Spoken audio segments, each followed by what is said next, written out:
So, ayun guys, ito yung start ng araw ko for today's video. So, ganito ako mag-bake dito. Pinagkakasya ko lang yung sarili ko dito sa maliit ng space ng pinagbe-bake. So, ayun guys, binig ko na yung moist cake ko.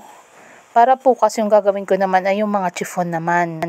Nagpo-order kasi ako ngayon ng tub cake.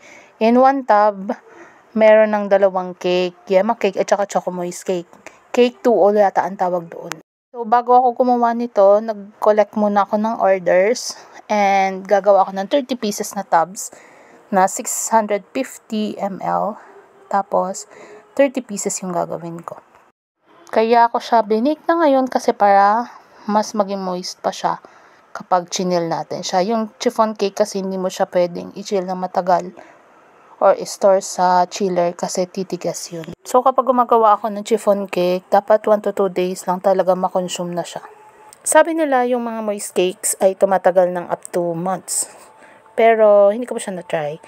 Yung pinsan ko na nagawan ko na ng cake, yung cake nila na in-order sa akin, tumagal siya up to 3 weeks bago nila naubos.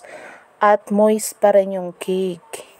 So far, sa recipe ng moist cake na gamit ko ngayon, yun yung pinakamatagal na na-consume or bago naubos yung cake.